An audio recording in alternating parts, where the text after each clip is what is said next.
नमस्कार दोस्तों, reality classes में आपका स्वागत है। इस वीडियो में हम लोग अपना 16वां टॉपिक वन उपज, इंग्लिश में बोलते हैं फॉरेस्ट प्रोड्यूस, इसको कवर करेंगे।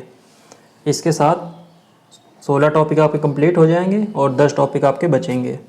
और मेरी कोशिश रहेगी कि इस महीने के अंत तक आपका पूरे 26 टॉपिक करा दिए जाएँ और बीच बीच में आपको प्रैक्टिस सेट भी मिलते रहेंगे। अभी तक मैंने 3 प्रैक्टिस सेट करवा दिए हैं और उसके लिए अलग प्लेलिस्ट भी बना दी है। तो चलिए इस वीडियो को स्टार्ट करते हैं। तो जो फॉरेस्ट प्रोड्यूस है ना, उसको भारतीय वन अधिनियम 1927 की धारा 2 की उपधारा 4 के द्वारा परिभाषित किया गया है। तो जो भारतीय वन अधिनियम 1927 है ना, ये आपके लिए बहुत ही इम्पोर्टेंट है और इसमें जितने भी फैक्ट दिए गए हैं और धाराएं दी गई हैं उनको वो आपको अच्छे से आनी चाहिए, क्योंकि वन अधिनियम जो 1927 का है उसका अलग, तो ये इस नाम से भी आपके सिलेबस में दिया गया है एक टॉपिक, और आरक्षित और संरक्षित वन भी दिए गए हैं। और जो सेटलमेंट फॉरेस्ट सेटलमेंट ऑफिसर का प्रावधान है ना, वो भी इसी एक्ट में दिया गया है। तो इस तरह से भारतीय वन अधिनियम जो 1927 का है उसको आपको कई बार रिवाइज करना है और ज़्यादा से ज़्यादा चीज़ें उसमें याद रखनी है।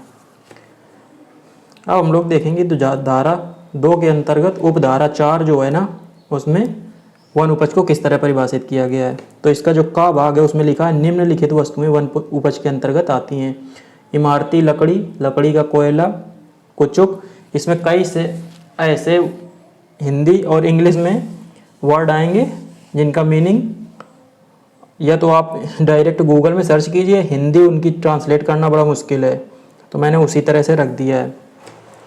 ये तो खैर हिंदी शब्द हैं, आगे मैंने कुछ इंग्लिश वर्ड भी यूज किए हैं, जैसे कुचुक। अब हमको कुचुक भी नहीं पता, हमको बस आप याद रखिए कुचुक। खैर, लकड़ी का तेल, राल, राल आप लोगों ने जानते होंगे, गौद की तरह होते हैं, चिपचिपा पदार्थ। प्राकृतिक वार्निश, छाल, लाख, महुआ के फूल, महुआ के बीज, महुआ पेड़ होता है। कुथ, कुथ भी एक मेडिसिनल प्लांट है, समझ लो। हरड़। अब ये बोल रहा है कि ये वस्तुएं इसमें आती हैं, वो वन में पाई जाती हैं या वन से लाई गई हों या नहीं। तो जो का नंबर में दिया गया है ना, इसमें जितनी वस्तुएं लिखी हैं ये सभी वन उपज में आते हैं। अब ये आप वन से लाए हो चाहे और किसी जगह से आए हो, लेकिन ये सब वन उपज में आएंगे। और उसके बाद जो खा पॉइंट लिखा है, इसमें लिखा है कि निम्नलिखित वस्तुएं उस सूरत में आती हैं वन उपज के अंतर्गत जिसमें कि वे वन में पाई जाती हैं और वन से लाई जाती हैं। तो पहले वाले में जो चीज़ें लिखी हैं वो आप वन की अपेक्षा दूसरी जगह से भी लाएं तो वो वन उपज में आएगी, लेकिन जो खा पॉइंट में लिखी हुई चीज़ें वो आप यदि वन से लाए हो तभी उनको वन उपज बोला जाता है। जैसे वृक्ष के पत्ते, फूल, फल और वृक्षों के इसमें इसके पूर्व अवर्णित अन्य सब भाग और उपज। इनका मतलब है कि इसके जो का पॉइंट था उसमें जो चीज़ें दी गई हैं उसके अलावा पेड़ के जो भाग वन से लाए जाते हैं वो सब इसमें आ जाते हैं। दूसरा पॉइंट में लिखा है घास, बेलें, नरकुल और काई सहित वे पौधे जो वृक्ष नहीं है, तो ये सब वृक्ष में नहीं आते हैं चारों। ऐसे पौधों के वे सब भाग और उपज, तो पौधों के भाग और उनसे कोई जी चीज़ें प्राप्त होती हैं वो सब वन उपज में आती हैं। तीसरा है वन्य पशु, तो फॉरेस्ट एनिमल्स। खालें, उनकी जो खाल है वो हाथी दांत, सींग, हड्डियाँ। रेशम, रेशम के कोए। जो रेशम होता है ना वो एक रेशम का क्या बोलते हैं कीट होता है जो शहतूत के पत्तों पे मिलता है, तो वो जो रेशम बनाता है ना उसके ऊपर का जो भाग होता है उसको रेशम का कोया बोलते हैं, जिससे रेशम मिलता है। शहद और मोम, पशुओं के सब अन्य भाग और उत्पाद। चौथा पार्ट है पीट, सतही मिट्टी। जो पीट है ना ये कोयले का एक टाइप है, पीट, लिग्नाइस, बिटुमिनस और एंथ्रेसाइट, ये 4 टाइप का कोयला होता है। चट्टानें और चूना पत्थर, लेटेराइट, खनिज तेल और खानों और खदानों की सब पैदावार सहित खनिज, तो ये सब खनिज पदार्थ वन उपज के अंतर्गत आते हैं। जो धारा 2 की उपधारा 6 है इसको हम लोग देख लेते हैं, क्योंकि इसमें इमारती लकड़ी को परिभाषित किया गया है। तो इमारती लकड़ी के अंतर्गत वृक्ष आते हैं जब वे गिर गए हों या गिराए गए हों, और सब प्रकार की लकड़ी चाहे वह किसी प्रयोजन के लिए काटी गई हो, गढ़ी गई हो, मतलब उसमें कोई डिजाइन बनाया गया हो या खोखला किया गया हो अथवा ना किया गया हो, तो ये सब आते हैं इमारती लकड़ी में। और जो धारा 2 की उपधारा 7 है उसमें वृक्ष की परिभाषा दी गई है, तो उसके अंतर्गत ताड़, बांस, ठूंठ, झाड़, जंखाड़, बेंत ये सब आते हैं। तो ये तो बात हो गई कि वन उपज को कहाँ पे परिभाषित किया गया है और इसके अंतर्गत क्या क्या आता है। तो अब हम लोग देखेंगे कि जो वन उपज है उसका किस तरह से वर्गीकरण किया गया है।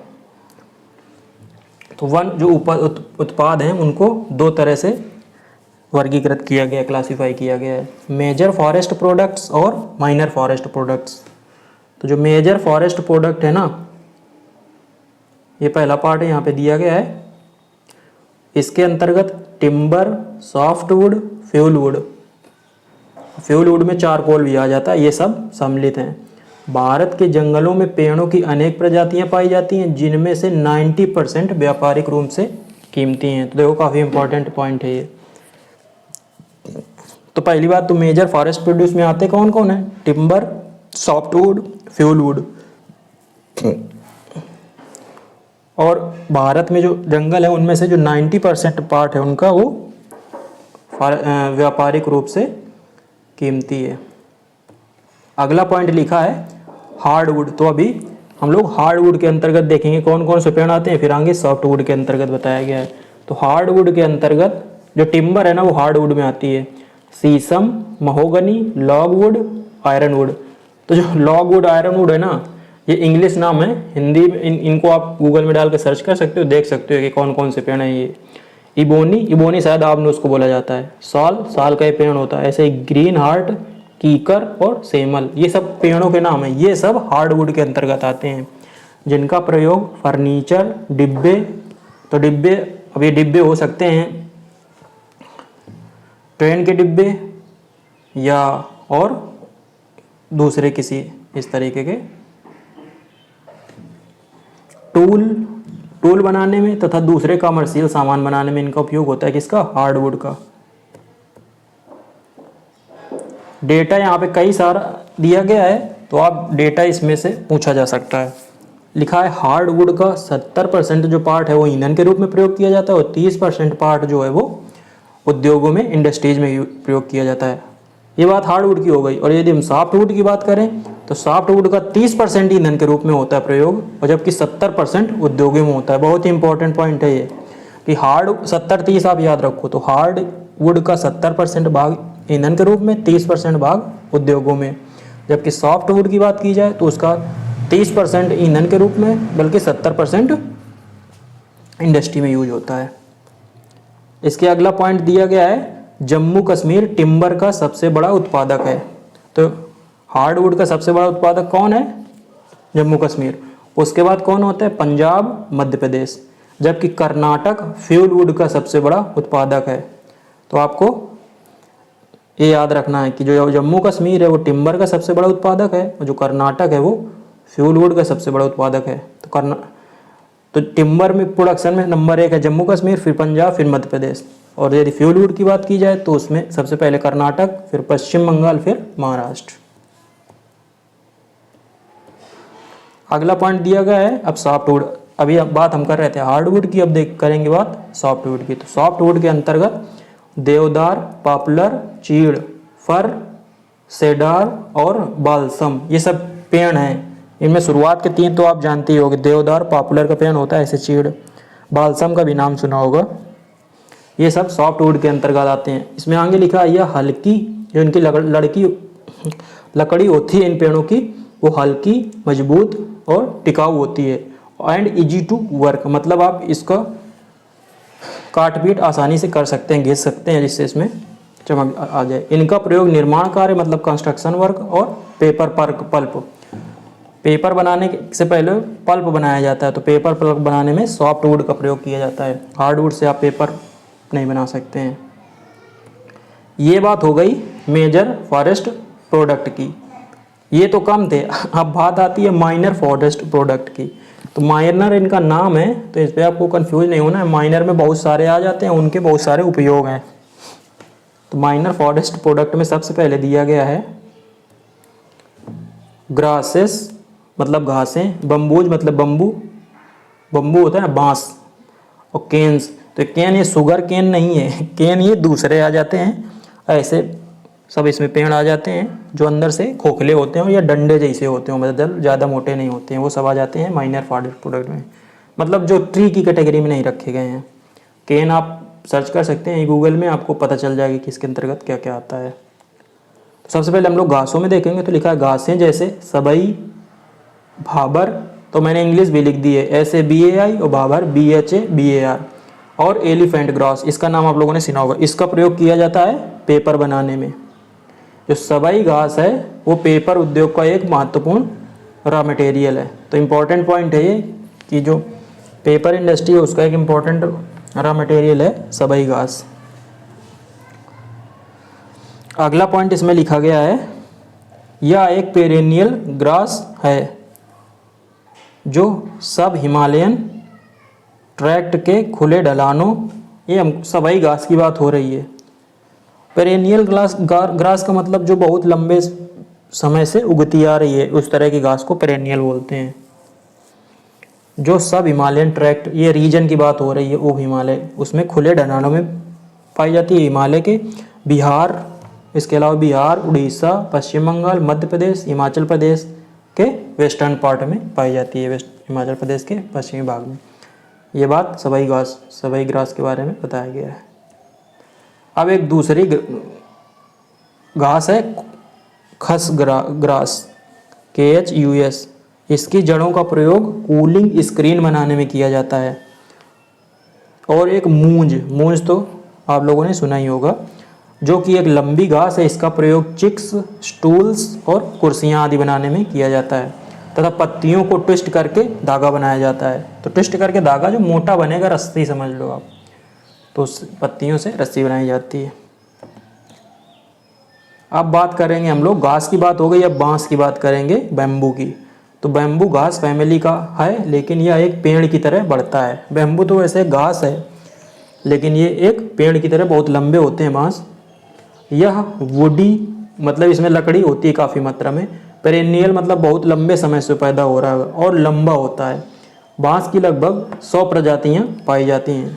तो बांस की लगभग 100 स्पीसीज हैं वो पाई जाती हैं। अब हम लोग देखेंगे बांस का उत्पादन इंडिया में कहाँ कहाँ होता है। आंध्र प्रदेश, तेलंगाना, त्रिपुरा, राजस्थान, मिजोरम, मध्य प्रदेश, महाराष्ट्र, गुजरात, कर्नाटक, केरल, मणिपुर, पंजाब, नागालैंड, अंडमान निकोबार द्वीप समूह। तो शुरुआत के आप 2-3 इंपॉर्टेंट याद रखिए, बस एक नज़र में रखिए कि इनमें भी होता है। तो आंध्र प्रदेश तेलंगाना का रीजन और त्रिपुरा, ये आप याद रखिए। अंडमान निकोबार भी याद रहेगा क्योंकि आइलैंड है। अब हम लोग देखते हैं केन। इस हेडिंग में 3 चीज़ें थी, सबसे पहले ग्रास था, फिर बैम्बू, उसके बाद केन्स। तो केन में क्या लिखा है, ये केन कहाँ पाई जाती है, अंडमान निकोबार द्वीप समूह, कर्नाटक, मध्य प्रदेश, केरल, महाराष्ट्र, नागालैंड, मणिपुर, अरुणाचल प्रदेश तथा मिजोरम के नम वनों में, वेट फॉरेस्ट में बड़ी मात्रा में पाया जाता है केन। और ये और लिखा है यहाँ पे असम, पश्चिम बंगाल, केरल, तमिलनाडु, झारखंड, छत्तीसगढ़, उड़ीसा के कुछ भागों इनके उत्पादन के लिए उपयुक्त हैं। नाम इसमें बहुत सारे स्टेट के दिए गए हैं, बहुत जगह पाया जाता है इसलिए है, तो आप 3-4 नाम शुरू के याद रखिए। अब आगे लिखा है कि यह मुख्य रूप से धागा, रस्सी, चटाई, थैले, टोकरी, फर्नीचर, वॉकिंग स्टिक, टहलने के लिए जो छड़ी होती है, छातों के हत्थों, जो छाता अम्ब्रेला की बात हो रही है उसके हत्थों, खेल का सामान आदि बनाने के लिए इसका प्रयोग किया जाता है। तो ये बात हो गई कि केन कहाँ कहाँ प्रोड्यूस होता है और क्या क्या इससे बनाया जाता है। माइनर जो फॉरेस्ट प्रोडक्ट है उसमें दूसरा आता है टेंस एंड डाइज। तो जो टेंस है ना, वो होता है टैनिंग के लिए जो पदार्थ यूज किए जाते हैं। तो जो कुछ लोगों ने आप सुना होगा कि जो चमड़ा होता है ना, उसकी टैनिंग की जाती है, तो उसके लिए जो पदार्थ यूज किया जाता है उसको टेंस बोलते हैं। और डाइज तो आप समझ ही गए, रंगने के लिए जो पदार्थ यूज किए जाते हैं, उनमें से कई पेड़ों से मतलब वनों से मिलते हैं। तो लिखा है टैनिन्स पेड़ों के ऊतकों मतलब टिश्यूज से स्रावित होने वाले पदार्थ हैं। तो जो टैनिन्स हैं वो पेड़ों के टिश्यूज से सेक्रेट होते हैं। इनका प्रयोग चमड़ा उद्योग में किया जाता है, ये मैंने अभी बताया। आगे लिखा है पॉइंट, सामान्यतः प्रयोग होने वाले टैनिंग मटेरियल निम्न है। जो मेनली टैनिंग मटेरियल्स यूज होते हैं उनके नाम यहाँ पे लिखे गए हैं। मैनग्रोव, आंवला, ओक, हेमलॉक, और इसमें कई से नाम थोड़ा विचित्र हैं, तो आप ये याद रखिए कि जो शुरुआत में दिए गए वो याद रखिए, और जो इनमें से आपको पहले से पता हो वो याद रखिए। आंवल, वाइटल, माइरोबैलेंस, रतनजोत, फ्लावर्स ऑफ धावरी, बबूल, अवरम, ये हो गए आपके ट्रेनिंग मटेरियल।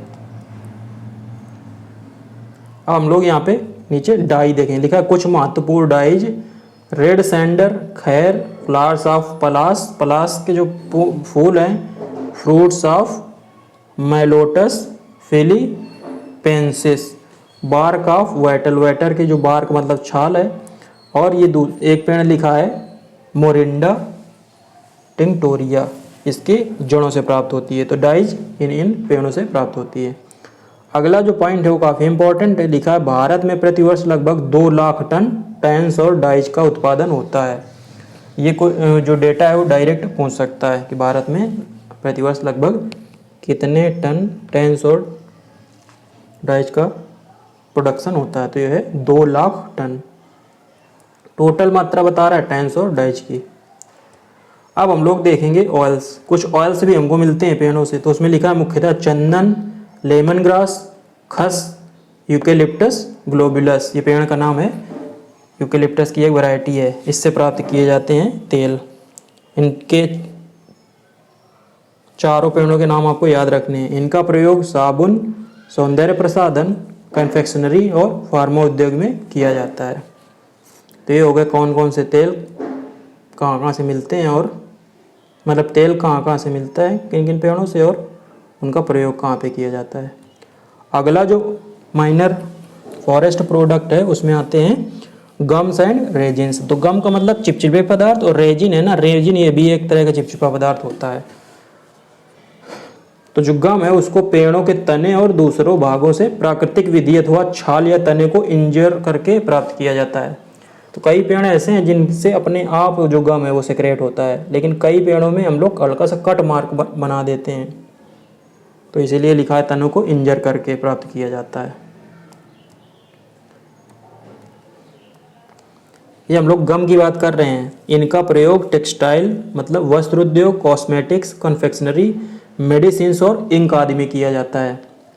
मध्य प्रदेश इनका सबसे बड़ा, उसके बाद महाराष्ट्र और आंध्र प्रदेश उत्पादक है। तो गम्स का सबसे बड़ा उत्पादक है मध्य प्रदेश, उसके बाद आता है महाराष्ट्र, फिर आंध्र प्रदेश। अगला पॉइंट यहाँ पे लिखा है यूएसए, यूके, फ्रांस जैसे देशों में इसका निर्यात किया जाता है। ये पॉइंट काफ़ी इंपॉर्टेंट हो गया, क्योंकि इसमें 3 चीज़ें लिखी हैं कि जो गम्स हैं उसका प्रयोग कहाँ कहाँ पे किया जाता है, उत्पादक राज्य कौन कौन से, और कहाँ पे इसका एक्सपोर्ट किया जाता है। ये बात हो गई गम्स की। ये सब हम लोग माइनर फॉरेस्ट प्रोडक्ट्स जो हैं वो देख रहे हैं। अगला है रेजिन, गम्स एंड रेजिन नेरिक थी ना, तो इसमें हम लोग अब रेजिन देखेंगे। तो लिखा है रेजिन मुख्यतः अरुणाचल प्रदेश, उत्तराखंड, हिमाचल प्रदेश, जम्मू कश्मीर के हिमालयी क्षेत्रों में उगने वाले चीड़ के पेड़ों से प्राप्त किया जाता है। तो रेजिन मुख्यतः चीड़ के पेड़ों से मिलता है, और ये आपको याद रखने में आसानी होगी। ईस्ट में आप अरुणाचल प्रदेश याद रखिए, और इधर जम्मू कश्मीर, हिमाचल प्रदेश और उत्तराखंड।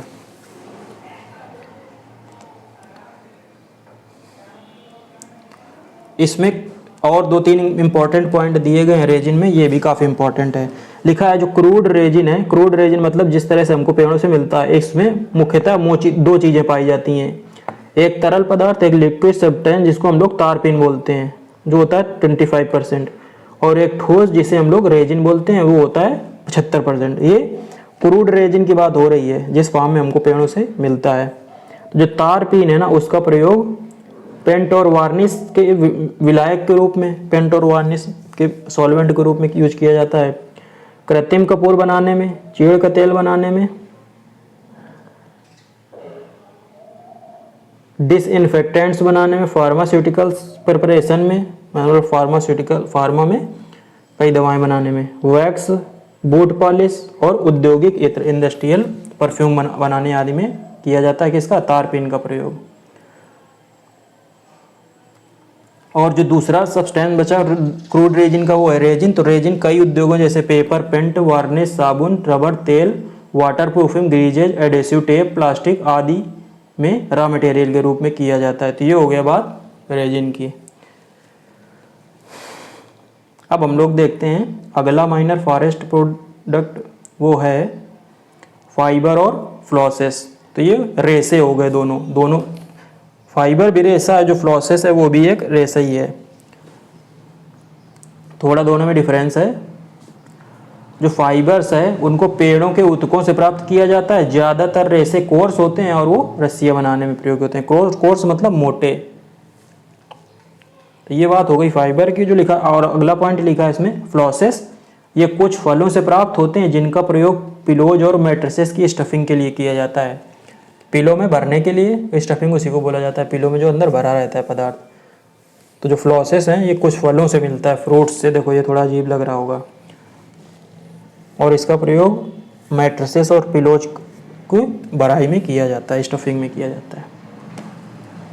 अगला फॉरेस्ट प्रोड्यूस है वो है पत्तियाँ, लीव्स। इसमें क्या लिखा है? पेड़ों से हमें कई प्रकार की पत्तियां मिलती हैं जिनका प्रयोग अलग अलग उद्देश्यों के लिए किया जाता है। सबसे महत्वपूर्ण होती हैं तेंदू की पत्तियां, जिनका प्रयोग बीड़ी बनाने में किया जाता है। बीड़ी तो आप लोगों ने यूज भी की होगी, देखी भी होगी, कुछ लोगों ने यूज भी की होगी। तो जो बीड़ी में जिस पे लिपटा रहता है ना, अंदर जो भरा रहता है मटेरियल, वो लिपटा रहता है बीड़ी में, ऊपर से धागा बंधा होता है, तो उसमें तेंदू की पत्ती का प्रयोग किया जाता है। दूसरे पॉइंट में उत्पादक राज्य दिए गए मध्य प्रदेश, आंध्र प्रदेश, तेलंगाना, बिहार। तो 3-4 राज्य शुरुआत की याद रखिए, बाकी आप एक बार देख सकते हैं बस। महाराष्ट्र, गुजरात, राजस्थान, कर्नाटक और उत्तर प्रदेश में तेंदू के पेड़ बड़ी मात्रा में उगते हैं। और इसी में लिखा है भारत में प्रतिवर्ष लगभग 6 लाख टन तेंदू की पत्तियों का उत्पादन होता है। तो ये आपको प्रोडक्शन याद रखना है, 6 लाख टन। इससे पहले जो टेनिन्स और रेजिन था ना, उसमें 2 लाख टन प्रोडक्शन था। अब जो ये स्टेट है ना, स्टेट वाइज यहाँ पे प्रोडक्शन दिया गया है कि कितना कितना होता है। तो मध्य प्रदेश में 2,46,000 टन पर ईयर प्रोडक्शन दिया गया है। बिहार में 53,500 टन, आंध्र प्रदेश तेलंगाना में 51,200, महाराष्ट्र में 33,000, गुजरात में 12,900। इतने टन उत्पादन होता है किसका? तेंदू की पत्तियों का। अगला पॉइंट भी काफ़ी इम्पोर्टेंट है।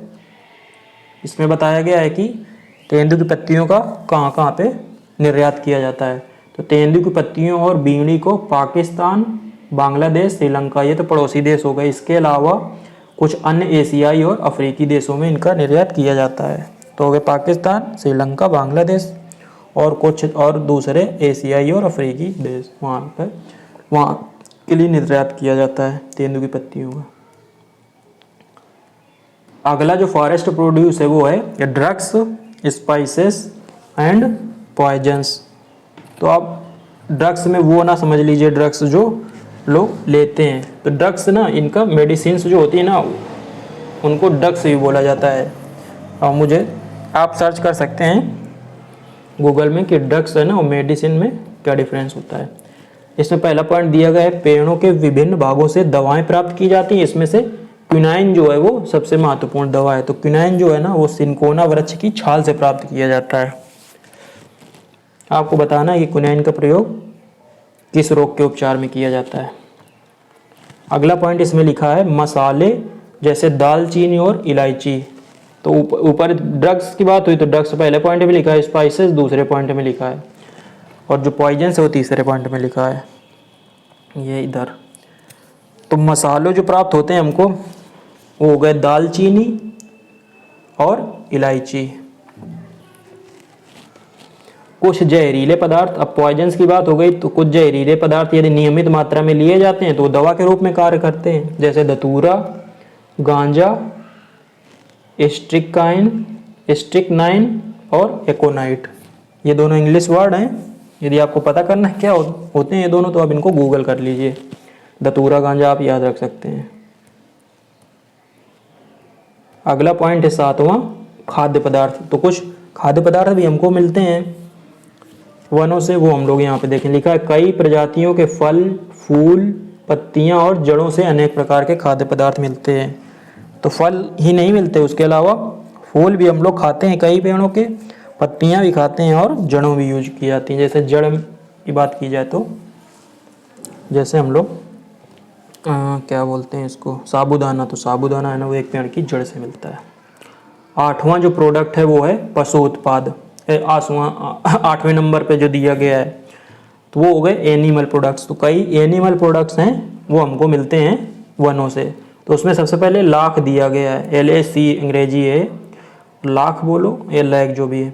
यह एक महत्वपूर्ण पशु उत्पाद है। पशु उत्पाद मतलब किसी जानवर से मिलता होगा, जो भारतीय वनों से प्राप्त होता है। यह एक छोटे कीड़े द्वारा स्रावित किया जाता है जो पलाश, पीपल या कुसुम इत्यादि पेड़ों पे पाया जाता है। तो जो पलाश है वो पेड़ का नाम है, पीपल तो जानती हैं, वो कुसुम भी पेड़ होता है। तो इन पेड़ों पे ये छोटा कीड़ा एक होता है जो लाख को निकालता है अपनी बॉडी से। इसके बारे में कुछ इंपॉर्टेंट पॉइंट दिए गए वो आप देख लीजिए। तो इसका प्रयोग दवाएं, प्लास्टिक, इलेक्ट्रिक इंसुलेशन, सिल्क को रंगने, चूड़ी इत्यादि में किया जाता है। लाख की बात हो रही है। पॉइंट अगला बहुत इंपॉर्टेंट है, भारत में विश्व का लगभग 85% लाख उत्पादित होता है। 85% जो जितना विश्व का है उसका भारत में उत्पादन होता है। अब हम लोग देखेंगे प्रमुख उत्पादक राज्य कि लाख कौन कौन से राज्यों में उत्पादित होता है। तो लगभग 40% झारखंड में, 30% छत्तीसगढ़ में और 15% पश्चिम बंगाल में। तो 40, 30, 70, 80, 5, 85। तो इंडिया का 85% तो 3 राज्यों में होता है, झारखंड, छत्तीसगढ़ और पश्चिम बंगाल। अगल बगल के राज्य आपको याद रहेंगे। उसके अलावा महाराष्ट्र में 5%, गुजरात, उत्तर प्रदेश, उड़ीसा और असम में भी कुछ मात्रा में होता है। अगला पॉइंट यहाँ पे लिखा है, काफ़ी इंपॉर्टेंट है, स्टार लगा लो आप। लगभग 95% मतलब भारत में जितना उत्पादन होता है लाख का, उसका 85% हम लोग एक्सपोर्ट करते हैं। किसको? USA, रूस, जर्मनी, UK, इन देशों को हम लोग एक्सपोर्ट करते हैं। अब हम लोग देखेंगे इसके अलावा दूसरे कौन से एनिमल प्रोडक्ट हैं। तो शहद मिलता है हमको, मोम, सिल्क, मृत जानवरों के सींग और हड्डी, आइवरी भी मिलता है, और हिरन के जो एंटलर्स, हिरन के जो सींग निकले होते हैं ना ऊपर का भाग, उसको एंटलर बोलते हैं। ये सब दूसरे पशु उत्पाद हैं जो हमको जंगल से मिलते हैं। ये तो आपका हो गया टॉपिक खत्म। लास्ट में यहाँ पे नोट दिया गया है, क्या लिखा है? लगभग 3.5 मिलियन लोग। तो 3.5 मिलियन मतलब लगभग 35 लाख लोग फॉरेस्ट एक्टिविटीज़ में शामिल हैं। इंडिया की बात हो रही है, इंडिया में लगभग 35 लाख लोग फॉरेस्ट एक्टिविटीज़ में सम्मिलित हैं, और सरकार की आमदनी का लगभग 2% हिस्सा जंगलों से या वनों से हमको मिलता है। ये हो गया आपका टॉपिक फॉरेस्ट प्रोड्यूस कंप्लीट। मैंने यहाँ पे टू द पॉइंट बातें लिखवाई हैं, और आपके एग्ज़ाम के हिसाब से जितना इम्पोर्टेंट है वो मैंने यहाँ पे बता दिया है। उम्मीद है आपको वीडियो अच्छा लगा होगा। चलिए मिलते हैं अगले वीडियो में, तब तक के लिए नमस्कार, धन्यवाद।